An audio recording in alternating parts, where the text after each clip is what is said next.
नमस्कार, प्रणाम, अभिनंदन, स्वागत। दोस्तों, मैं हूँ उर्मिल सखी, हाजिर हूँ लेकर कार्यक्रम दस्तक दिल की बात कलम से। आज हमारे साथ जो ख़ास मेहमान हैं, साहित्य जगत का जाना माना नाम है और पंजाब नेशनल बैंक से चीफ मैनेजर की पोस्ट से सेवानिवृत्त हैं।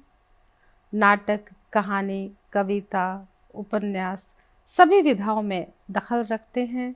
इनके नाटकों का भी मंचन हो चुका है और रेडियो, टीवी, दूरदर्शन सभी जगह पर इन्होंने काम भी किया है और समाज का जाना पहचाना नाम है, चेहरा है। और आज दस्तक दिल की बात कलम में आज हमारे साथ हैं। तो जी, सबसे पहले हम आपका स्वागत करते हैं राजेश अत्रे जी। बहुत बहुत आभार आपका जी, धन्यवाद। तो हम तो राजेश अत्रे जी के बारे में सब जानते हैं, लेकिन आज उन्हीं के मुखारबिंद से जानेंगे उनकी जीवन यात्रा, क्योंकि है ही ये कार्यक्रम दिल की बात कलम से कहने वाले जो दस्तक देते हैं मेहमान, वो अपनी जीवन यात्रा स्वयं अपने मुखारबिंद से कहते हैं। बहुत अनूठे अनुभव जिंदगी के साझा करते हैं हमसे, आपसे। तो शुरुआत करते हैं बातों के सिलसिले से। तो जी, सबसे पहले हम ये जानना चाहेंगे राजेश जी, आपने कहाँ पे शिक्षा दीक्षा ली, कहाँ पे जन्म हुआ, क्या नौकरी करी, अपनी जीवन यात्रा, शुरुआती जीवन के बारे में बताएं। मेरा जन्म हरियाणा में हुआ था। जी हरियाणा में पानीपत ज़िले का एक छोटा सा गांव, जी, अभी भी छोटा ही है, समालखा। संभाल खा, अच्छा जी। जी तो समालखा में मेरा जन्म हुआ। जी। हालांकि जन्म के कुछ समय बाद ही माता पिता के साथ मुझे बनारस जाना पड़ा जी और मेरी शुरुआती स्कूलिंग बनारस में हुई थी। जी। फिर लगभग 5वीं क्लास में था मैं तब वापस समालखा आ गए। बाकी की जो भी मेरी स्कूल और कॉलेज की पढ़ाई है सब समालखा में हुई है। उसके बाद नौकरी लगी बैंक में, अच्छा जी। जो दिल्ली से शुरुआत हुआ सफ़र। और बैंक की नौकरी आप जानते हैं ट्रांसफरेबल जॉब होती है, जी घूमते रहते हैं। जी। घूम फिर करके 40 साल और 40 दिन पूरे करने के बाद 40 साल और 40 दिन 40 दिन, क्या सही संयोग है जी। जी, वो अपनी बैंक की यात्रा पूरी करने के बाद मैं अगस्त 2021 में दिल्ली से ही चीफ मैनेजर के पोस्ट से सेवानिवृत्त हुआ और अब चंडीगढ़ में हूँ। जी। और आप नाटक लिखते हैं, कविताएं लिखते हैं, कहानियां लिखते हैं, आपके नाटकों का भी मंचन हुआ है। आपने दूरदर्शन पे भी बतौर न्यूज़ रीडर काम किया है, न्यूज़ एंकर के तौर पर रेडियो में आपने काम किया है। कोई जगह छोड़ी है जहाँ पर आपने काम नहीं किया? सच्चाई यह है कि मंच मेरे लिए एक पैशन रहा है। जी जब मैं कॉलेज में था तो पहली बार 1970 में 77 में जी। मैं मंच पर चढ़ा था। अच्छा। और तब से लगातार मंच से जुड़ा रहा हूँ। बैंक की नौकरी में थोड़ी सी असुविधा ज़रूर होती थी, पर चूंकि अगर वो आपका पैशन है जी तो आप उसे ज़रूर फॉलो करेंगे जी। और वही मैं करता रहा। गाहे बगाहे जितना समय मुझे मिलता था जी। नाटक भी करता था, लिखता भी रहा।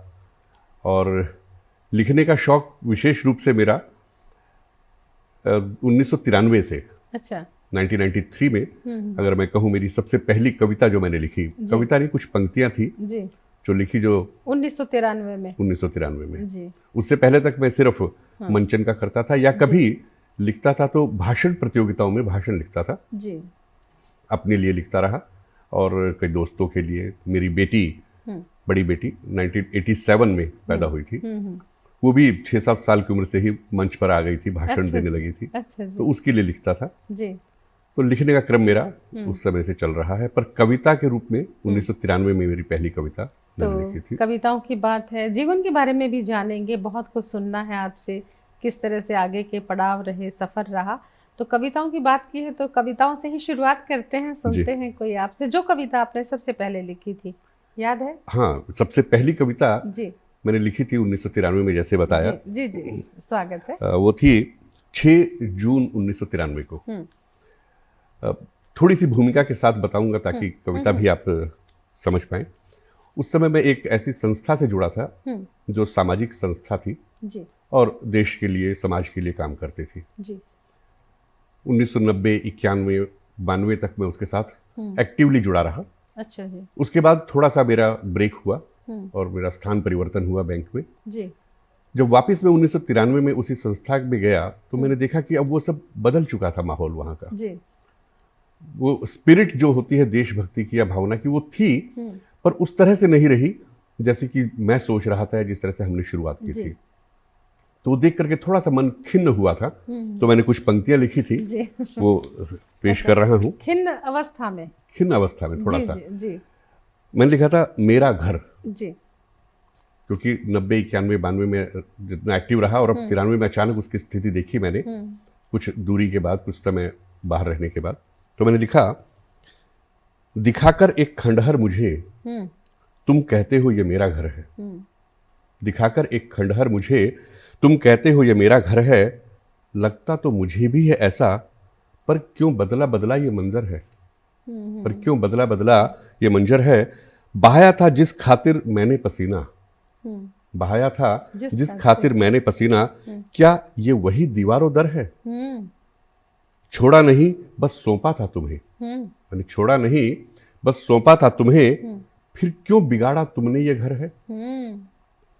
घर नहीं होता महज चूने पत्थर का, क्या बात है। घर नहीं होता महज चूने पत्थर का, मानवता के बिना ये कैसा घर है। बहुत करी मेहनत बहुत की कमाई, बहुत करी मेहनत बहुत की कमाई, मगर प्यार पाने की अभी भी तुम्हें कसर है। क्या बात है। मेरे दोस्त, आखिरी लाइनें थी कि मेरे दोस्त प्यार ही पूजा है, प्यार ही खुदा है। मेरे दोस्त प्यार ही पूजा है, प्यार ही खुदा है। जहां ना हो प्यार, नहीं वो नहीं मेरा घर है, नहीं वो कदापि नहीं मेरा घर है। क्या बात है।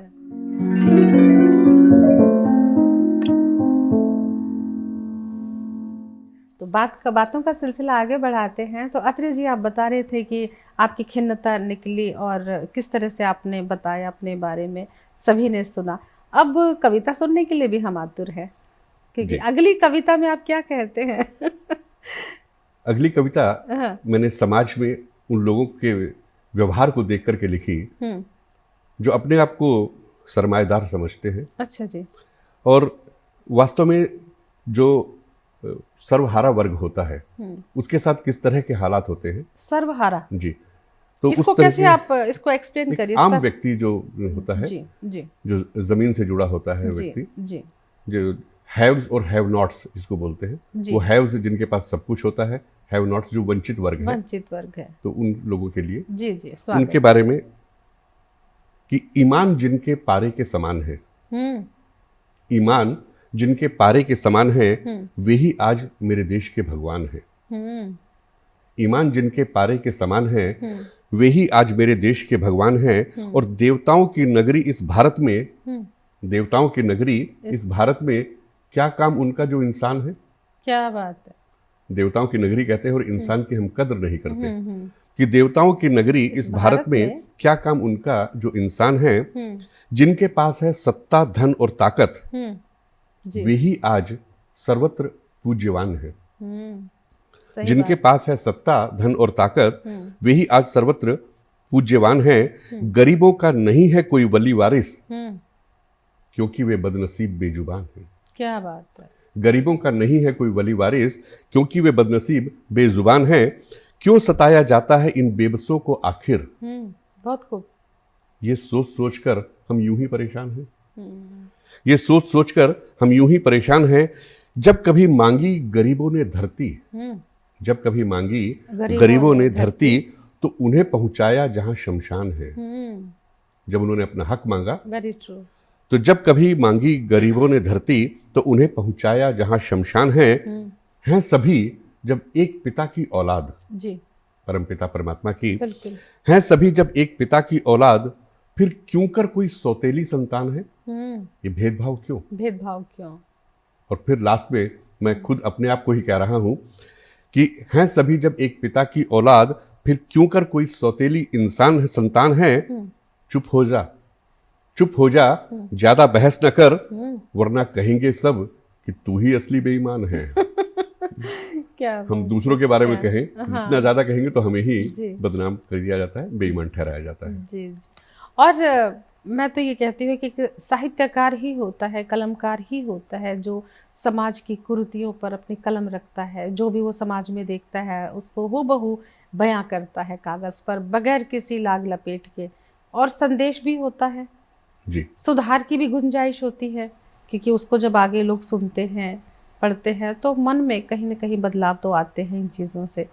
तो आगे बढ़ते हैं, तो अगली रचना के लिए मैं आमंत्रित आपने करती, बिल्कुल क्योंकि आपने इतनी सारी कविताएं आपके हाथ में है तो मैं मौका छोड़ूंगी नहीं ज़्यादा सुनने का। आपने बिल्कुल जी। सही कहा कि एक कवि या एक हाँ। लेखक, एक कथाकार समाज का आईना होता है। जी। जो समाज में घटित वो देखता है, जी उसे ही अपने शब्दों के माध्यम से लोगों बिल्कुल। तक प्रेषित करता है। यही उसका कर्तव्य है और यही उसे करना भी चाहिए। जी अभी मैंने एक दूसरी कविता लिखी थी पीछे, जो जी। स्वागत। कोविड-19 के ऊपर, जी जब जी। कोरोना काल चल रहा था, बिल्कुल, उस टाइम उस तो समय में बहुत लोगों ने लिखी है। बहुत लोगों ने लिखी है। मैंने भी लिखी। हाँ। एक एक एक पृष्ठ की छोटी सी कविता है ये। जी स्वागत है। कविता का मैंने शीर्षक दिया था महामारी या कारगुजारी। कारगुजारी। हम लोगों की अपनी कारगुजारी है। हाँ हाँ। ये महामारी थी या हमारा ही किया जी, हुआ था सब कुछ। जी जी।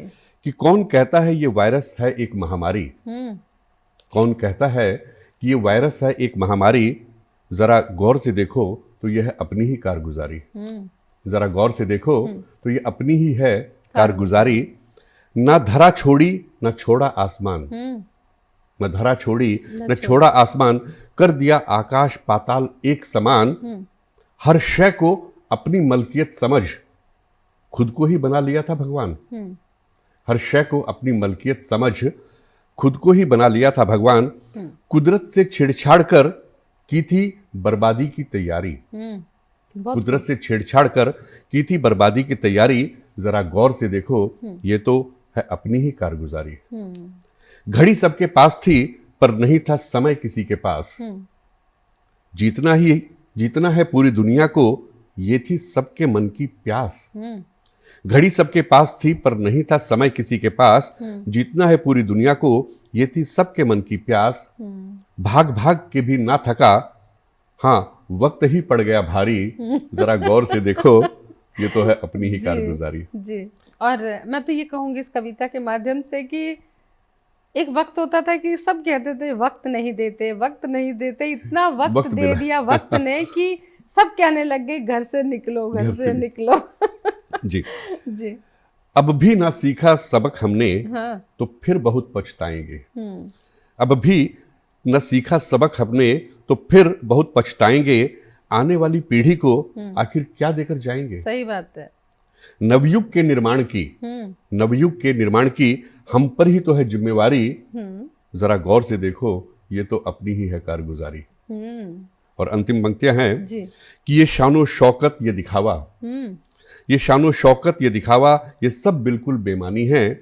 सादगी से जी के देखो ये दौलत तो आनी जानी है।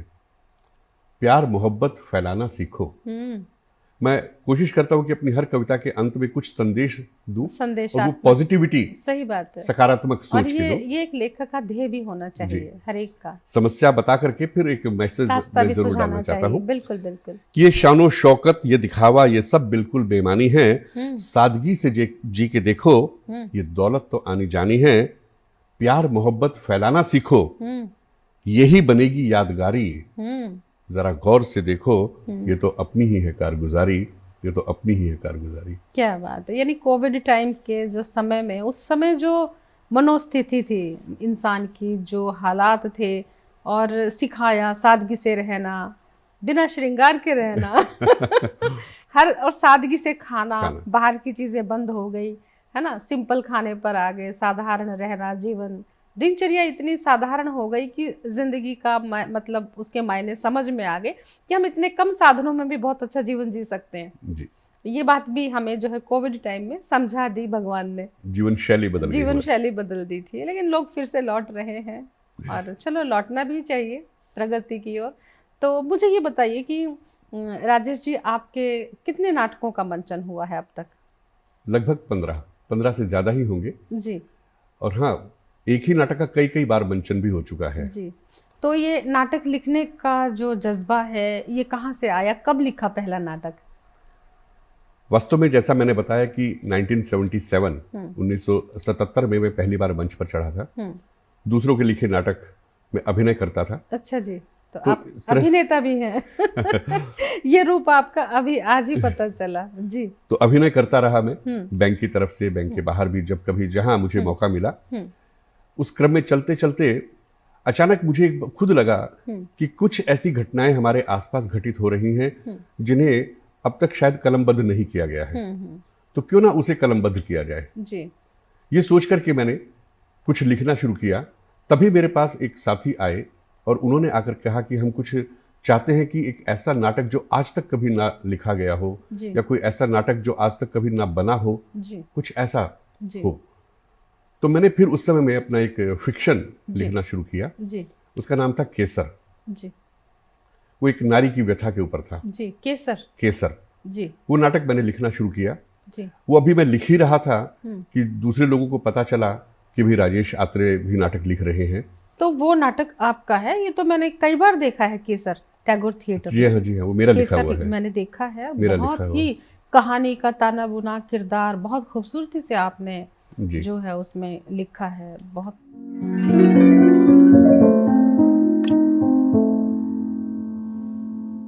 तो राजेश आत्रेय जी, आप सबसे पहले ये बताइए कि जब आपने नाटक केसर लिखा और समाज को देखकर, एक खास अंदाज में खास कहानी है केसर की, तो उसका मतलब उससे आपको नेम फेम तो बहुत मिला, फिर शायद उस नाटक के इतने ज़्यादा लोगों के दिलों में उतर गया, वो इतना अच्छा गया है, हम बहुत सुना है, अखबारों में भी काफ़ी सुर्खियाँ रही उस नाटक की, तो उसके बाद तो फिर हौसला बढ़ गया होगा जी। जी, आगे बताइए। उसके बाद मुझे लोगों ने कांटेक्ट करना शुरू किया। वो चाहते थे कुछ लीक से हटकर के नाटक जी। जैसे सबसे पहले मेरे पास एक साथी आए थे, उन्होंने कहा कि हम भगवान शंकर के ऊपर, शिव भगवान के ऊपर 1.5 घंटे में ही सब कुछ उनकी जीवनी चाहते हैं, ओम नमः शिवाय जी। वो नाटक मैंने लिखा, उसके गीत भी मैंने लिखे, उसका भी मंचन काफी हो चुका है। फिर मेरे पास लोग कैरेक्टर लेकर के आते थे कि इस कैरेक्टर को अब तक किसी ने बहुत ज्यादा मंच पर दिखाया नहीं है। जैसे अपने भगवान परशुराम के ऊपर, उनके परशुराम जी की पूरी, भगवान परशुराम की जीवनी 1-1.5 घंटे में दिखाना जी। डॉक्टर भीमराव अंबेडकर, वीर सावरकर, सरदार पटेल जी। इस तरह के कुछ हमारे चरित्र रहे हैं जिनके ऊपर बहुत ज्यादा नाटक नहीं है, फिल्में शायद बनी हो, किताबें होंगी, तो ये मैंने नाटक लिखे जी। काला पानी वीर सावरकर पर लिखा था जी। सरदार, इस नाम से सरदार पटेल पर नाटक लिखा था जी। और डॉक्टर भीमराव अंबेडकर, इनके ऊपर मेरा नाटक रहा जी। और केसर का तो मैंने बताया, मंचन हो ही चुका है मेरा। इस तरह के मेरे नाटक काफ़ी धीरे धीरे लोगों के बीच में आते रहे, लोग देखते रहे, पसंद करते रहे। फिर एक मेरे पास प्रपोजल आई थी भगवान अग्रसेन के ऊपर जी। उनको भगवान अग्रसेन मानते हैं। आपके तो सब्जेक्ट भी बहुत अनूठे हैं। इन पर मुझे न सिर्फ शोध करना पड़ा, पढ़ना पड़ा, क्योंकि मैं कहीं भी तथ्यों के साथ खिलवाड़ नहीं कर सकता था। फिक्शन में तो आप अपनी मर्जी से लिख सकते हैं, सही बात है, यहाँ पर तथ्यों में नहीं कर सकते, नहीं हो सकता। तो वहां पर आपको बहुत पर्टिकुलर होना पड़ता है। इसी सिलसिले में एक 3 घंटे की फिल्म भी मुझे लिखने का अच्छा मौका मिला जी। वो भी लिखी मैंने। तो ये क्रम चलता रहा। फिल्मों के लिए आपने गीत भी लिखे हैं। हाँ, गीत भी लिखने पे, रेडियो पे काम किया है, दूरदर्शन पे किया है, तो वहां तक पहुंचने का कैसे मन किया, किस तरह से पहुंचे? दूरदर्शन पे आपने चंडीगढ़ में न्यूज़ एंकर के तौर पे भी, बैंक में भी अधिकारी, एक अच्छे पिता भी, पति भी, न्यूज़ एंकर भी, कितना सामंजस्य बिठाना होता है। तो ये मतलब इतनी अच्छी जॉब चल रही थी, घर गृहस्थी चल रही थी, न्यूज़ एंकर की भावना कैसे आई? क्योंकि ये अनूठी चीज़ें हैं, ये हमारे दर्शकों को पता होने चाहिए कि भाई आपके शौक अगर जिंदा है, आप कुछ करना चाहते हैं, तो कोई भी मजबूरी आपको बाध्य नहीं कर सकती। ऐसे प्रमाण, ऐसे हस्ताक्षर आज हमारे साथ है। धन्यवाद जी। सखी जी, सच्चाई ये है कि इन सब के पीछे अगर मैं कहूँ एक मोटिवेशनल फोर्स, वो मेरी अर्धांगिनी, मेरी धर्मपत्नी, क्या बात, सपना रही है। बिल्कुल, उसका नाम सपना है। सपना है और आपके हर सपने को पूरा किया है सपना जी ने। उसने हर कदम पर मेरा साथ दिया जी। हमारी 1986 में शादी हुई थी जी। उसके बाद से लगातार उसने देखा कि मेरा एक पैशन है मंच के प्रति, तो वो मुझे प्रेरित करती रही लिखने के लिए, करने के लिए। और सच्चाई बताऊं मैं आपको कि लोग कहते हैं समय नहीं होता, हम बैंक की जॉब भी करते हैं, घर परिवार भी देखते हैं, लेकिन यदि आपका पैशन है, जुनून है, तो समय निकल जाता है। मैं अपने नाटक जब कभी लिखता था और पढ़ता था, सुबह 4:30-5 बजे उठ जाता था और उस समय में चारों तरफ शांत माहौल होता था। मेरा एक कमरा, एक टेबल, एक कुर्सी, अंधेरा हो तो टेबल लैंप जला करके मैं लिखता था। 6-6:30 बजे के आसपास तक सपना सब कुछ तैयार करके एक कप चाय लेकर आ जाती थी, तब तक वो नहा धो के तैयार भी हो जाती थी। और 7 बजे मैं जो मैंने लिखा है वो उसको सामने बिठा करके सुनाता था। अच्छा। वो न सिर्फ मेरी एक प्रेरक थी, मेरी समीक्षक थी, मेरी आलोचक थी जी। वो बताती थी कि आपने ये जो पंक्ति लिखी है ये ठीक नहीं, इसे ठीक कीजिए, इस शब्द को ऐसे नहीं ऐसे बोलिए, इस तरह से लिखिए। आपको हैरानी होगी उर्मिल जी कि कई बार तो पूरा मेरा लिखा हुआ भी उसने रिजेक्ट कर दिया कि कल इसे दोबारा से लिखिएगा। क्या बात है। वो एक न सिर्फ एक दर्शक के अंदाज से सब कुछ समझती थी, बल्कि एक अच्छी, मैं तो कहूंगा वो भी एक साहित्यकार थी जो बारीकियों को समझती थी। हालांकि उसने कभी लिखा नहीं जी, लेकिन वो मेरी मोटिवेशनल फोर्स रही। ये तो बहुत बड़ी किस्मत की बात होती है। मुझे किस्सा याद और आ रहा है, मैं साझा करना चाहती हूँ, क्योंकि जो खास बातें होती हैं अगर हम औपचारिक रहते हैं तो वो मज़ा नहीं आता बात करने का जी।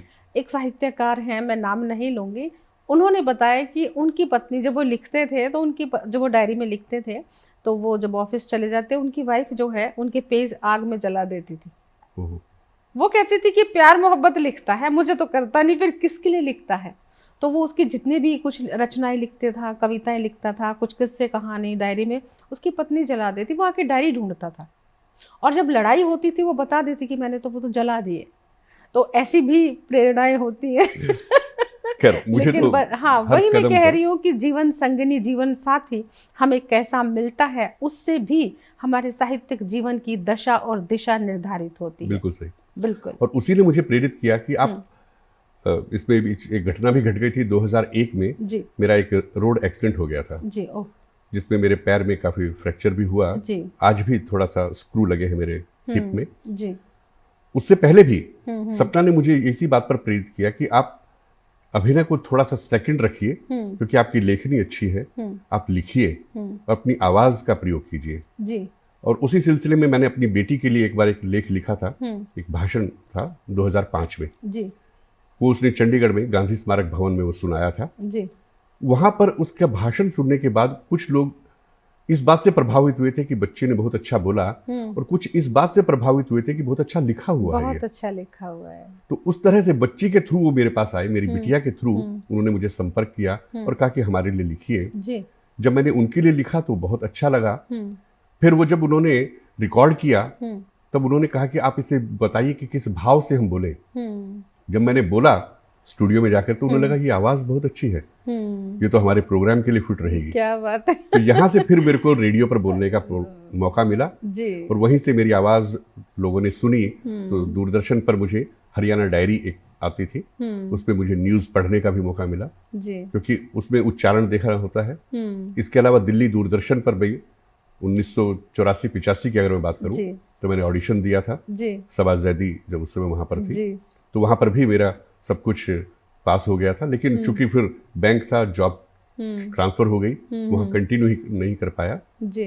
चंडीगढ़ में आकर के फिर ये शौक पूरा। और वैसे भी चंडीगढ़ तो ऐसा शहर है, यहाँ पे आके तो हर चीज के लिए वक्त निकल जाता है, परिवार के लिए भी, खुद के लिए भी, वॉक के लिए भी। इतने बड़े बड़े पार्क है, इतना खूबसूरत शहर है, शांति है यहाँ पे, तो जो भी एक बार आता है यहीं का होके रह जाता है। आज भी मेरा परिवार ही मेरा सबसे पहला आलोचक है, या समझिए वो समीक्षक है, दर्शक है, श्रोता है। मैं जो भी लिखता हूँ, मेरी 2 बेटियां और एक बेटा है जी।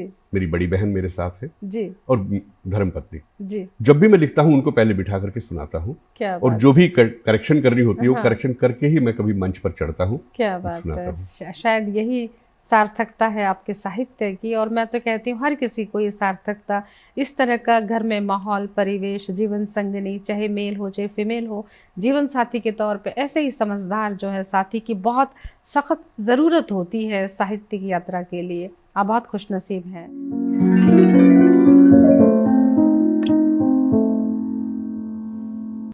ब्रेक के बाद फिर से करते हैं स्वागत कार्यक्रम दस्तक दिल की बात कलम से।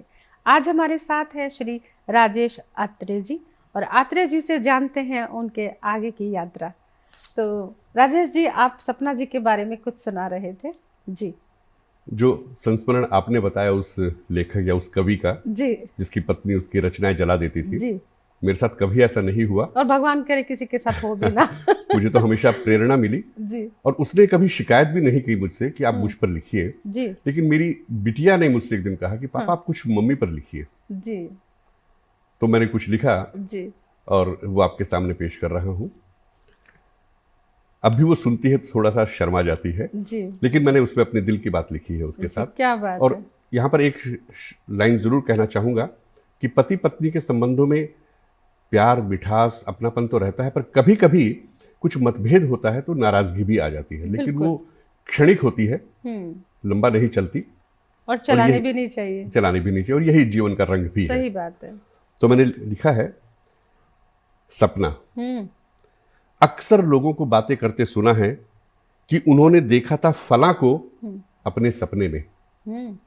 अक्सर लोगों को बातें करते सुना है कि उन्होंने देखा था फलां को अपने सपने में, पर नहीं, मेरे लिए तो तुम जागती आंखों का सपना हो। पर मेरे लिए तो तुम जागती आंखों का सपना हो। याद नहीं तारीख मुझे, याद नहीं तारीख मुझे, ना ही याद है वो दिन मुझे जब पहली बार देखा था तुम्हें, पर याद है वो पल मुझे, पर याद है वो पल मुझे जब पहली बार लगा था मुझे कि तुम ही हो वो सपना जिसकी थी कल्पना मुझे। क्या बात। कि तुम ही हो वो सपना जिसकी थी कल्पना मुझे। पाया तुम्हें सदा के लिए जी, पाया तुम्हें सदा के लिए, तो लगा कि मिल गई है समस्त दुनिया। खोया रहा मैं उन्हीं सपनों में जो बुने थे अपनी जागती आंखों से। क्या बात है। ये उन्मुक्त कविता है जी, बिल्कुल। तो खोया रहा मैं उन्हीं सपनों में जो बुने थे अपनी जागती आंखों से। पर आज क्यों होता है कभी कभी, पर आज क्यों होता है कभी कभी कि तुम शिकायत करती चली जाती हो और मैं निरुत्तर सा हकबका सा ठगा सा रह जाता हूँ। तुम शिकायत करती चली जाती हो और मैं निरुत्तर सा हकबका सा ठगा सा रह जाता हूँ। पगली, मैं नहीं दिखा सकता तुम्हें बुलंदी अपने प्यार की ऊंचाइयों की। नहीं दिखा सकते पगली, मतलब कलेजा फाड़ के नहीं दिखा सकते, वही बात है। जी, पगली, मैं नहीं दिखा सकता बुलंदी अपने प्यार की ऊंचाइयों की, और नहीं पा सकता था तेरी चाहत की गहराइयों की। मेरी ऊंचाइयां और तेरी गहराइयां, और नहीं पा सकता था तेरी चाहत की गहराइयों की, पर यकीनन तेरे प्यार की गहराइयों में ही छिपी है मेरे प्यार की ऊंचाइयां। क्या बात है, बहुत बड़ी बात है, बहुत गहरी बात है। पर यकीनन तेरे प्यार की गहराइयों में ही समाई है मेरे प्यार की ऊंचाइयां, और हम हैं सदा पूरक एक दूजे के। बिल्कुल। और हम हैं सदा पूरक एक दूजे के। अनेक मर्तबा बनती हो तुम मेरी मार्गदर्शिका। अनेक मर्तबा तुम बनती हो मेरी मार्गदर्शिका, और कभी बन जाती हो अनुयायी। है मिसाल हमारा रिश्ता, है मिसाल हमारा प्यार, है मिसाल हमारा रिश्ता, है मिसाल हमारा प्यार। हमें नहीं जरूरत किसी के प्रमाण पत्र की। क्या बात है। कि कोई आके कहे कि आपका कपल अच्छा है या कैसे है, कोई प्रमाण की जरूरत नहीं। हमें नहीं जरूरत किसी के प्रमाण पत्र की, ना ही तारीफ किसी अजनबी की, पर चाहता हूं सदा सानिध्य तुम्हारा। क्या बात है। पर चाहता हूं सदा सानिध्य तुम्हारा। सोया रहना चाहता हूं सदा तुम्हारी जुल्फों की शीतल छांव में। नहीं दरकार है हमें किसी अन्य की तुलना। क्या बात है। हम तुलना भी करते हैं कि उनको देखो उनको देखो, तो नहीं दरकार है हमें किसी अन्य की तुलना, नहीं स्वीकार है हमें किसी अन्य की दखल। बस जरूरत है तो एक विश्वास की, बस जरूरत है तो एक विश्वास की, जो सदा बनी रहे तेरे मेरे बीच, बना रहे वो पुल जिसका होता रहे प्रयोग सदा। अब पुल शब्द है, उसको फिर मैंने विवेचना की उसकी, कि बना रहे तेरे मेरे बीच एक पुल जिसका होता रहे प्रयोग सदा। पर पगली, क्या वाकई चाहिए हमें कोई पुल? पर पगली, क्या वाकई चाहिए हमें कोई पुल? क्या वाकई चाहिए हमें कोई रास्ता? जब समा चुके हैं हम सदा के लिए एक दूजे में, जब समा चुके हैं हम सदा के लिए एक दूजे में, फिर आता कहाँ है सवाल दूरियों का? और जब दूरी नहीं तो पुल कैसा? पुल कैसा, हम पुल की जरूरत ही नहीं। जब दूरियां नहीं तो पुल कैसा, फिर रास्ता कैसा? क्या कभी सपना और आंख हुए हैं जुदा? क्या बात है। क्या कभी सपना और आंख हुए हैं जुदा? हाँ, मैं हूं वो आंखें जो देखती हैं सपना, सिर्फ एक सपना, मेरी सपना, प्यारी तू सपना, मेरी प्यारी सपना, प्यारी सपना। और हमें भी लगता है बहुत जल्द हमें सपना जिससे मिलना पड़ेगा। और सपना, मुझे लगता है कि हर पत्नी इसी तरह से पति का साथ दे और हर पति अपनी पत्नी को इसी तरह प्रेरित करता रहे तो निसंदेह घर का माहौल भी अच्छा रहता है और लेखक भी अपनी यात्रा को बहुत मंगलमय तरीके से अपने जो है पड़ाव तक पहुंचता है। और कौन सी रचना है जो आपके दिल के भेद करीबन? नाटक लिखते हैं हम, आपसे नाटक नहीं सुन सकते। आप कहानी लिखते हैं, हम कहानी भी नहीं सुन सकते। और जो बड़े रचना है वो हम थोड़े से समय में तो हो ही नहीं सकता, तो फायदा तो हम कविताओं से ही उठाएंगे। तो एक रचना और सुना दीजिए जो आपके दिल के बेहद करीब है, कोई छोटी सी रचना। छोटी सी रचना, और ये नवीनतम है इसलिए सुना रहा हूँ। छोटी तो इसलिए कहना पड़ता है कि समय का, हमें समय की सीमा होती है। मैं समझ सकता हूँ जी। मैं अभी हाल ही के घटनाओं पर आधारित एक कविता जो मेरे मन के उद्गार है वो मैं लिख रहा हूँ। और वही बात कि मैंने जो समस्या बताई उठाई, उसके बाद कुछ अपनी तरफ से बताया कि क्या होना चाहिए समाज के लिए। स्वागत है। और ये कविता मैंने अभी लिखी है 2022 में, जब ये रशिया और यूक्रेन के बीच युद्ध शुरू हुआ था, उसको देखते हुए, क्योंकि मैंने कहा हम समाज का आईना है, समाज में जो हो रहा है वो दिखाते हैं। कविता का शीर्षक दिया है मैंने हार और जीत। एक ने कहा तू, एक ने कहा तू, दूजे ने कहा मैं, एक ने कहा तू, दूजे ने कहा मैं, और शुरू हो गई तू मैं। क्या बात है। एक ने कहा तू, एक ने कहा मैं, और शुरू हो गई तू मैं। क्या बात है जी। एक ने कहा तू, दूजे ने कहा मैं, और शुरू हो गई तू मैं। किसी तीसरे ने भड़काया, एक दूजे को उकसाया, पहले चले शब्द, फिर चली गोलियां, और खत्म हो गई दो जिंदगियां। ऐसा होता है समाज में भी, हर जगह होता है कि किसी तीसरे ने भड़काया, एक दूजे को उकसाया, पहले चले शब्द, फिर चली गोलियां, और खत्म हो गई दो जिंदगियां। विश्व पटल पर भी यही दृश्य बनता है, गोलियों के बलबूते जहां अधिकार बनता है। गोलियों के बलबूते जहां अधिकार बनता है, बलि चढ़ते हैं मासूम जो अनजान थे एक दूजे से, जो सीमा पर लड़ते हैं।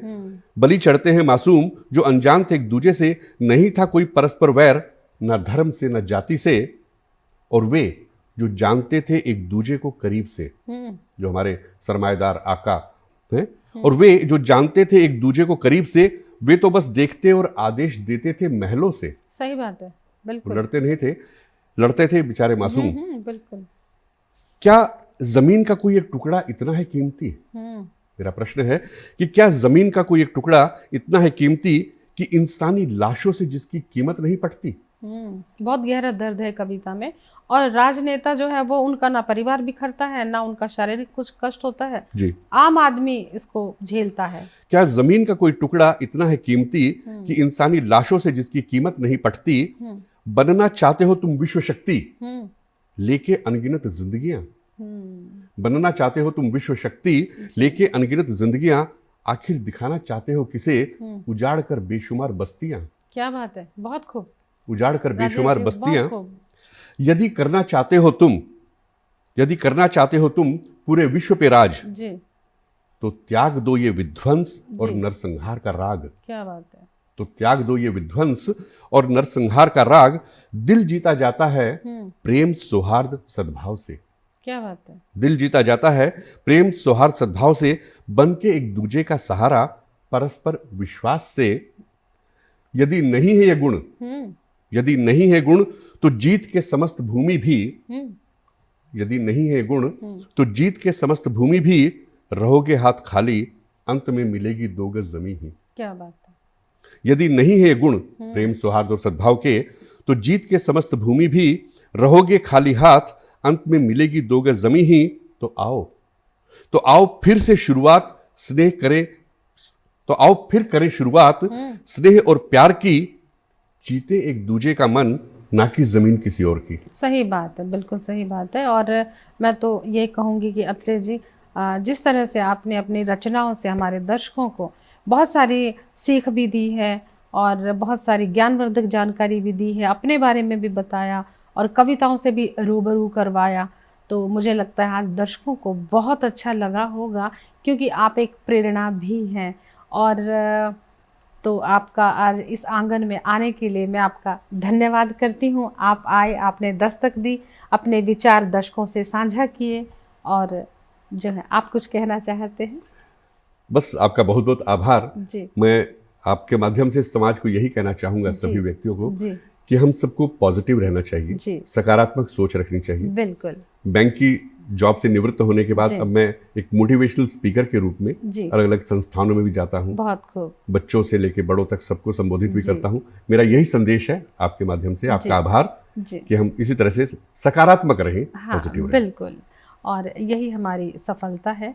और दर्शकों से मैं सभी से जो है हाथ जोड़कर आज के लिए दिल से आभार प्रकट करती हूँ कि आप जो है इसी तरह बने रहिए। आपकी जो है हमारे प्रति इसी तरह प्यार बढ़ता जा रहा है, और हम भी तमाम जानकारियाँ लेकर आते हैं, नए नए हस्ताक्षर आपके साथ रूबरू करवाते हैं। और अभी दीजिए अनुमति, क्योंकि जल्द लौटूंगी एक और साहित्यकार के साथ अगले पड़ाव में। अब दीजिए अनुमति। प्रणाम। नमस्कार।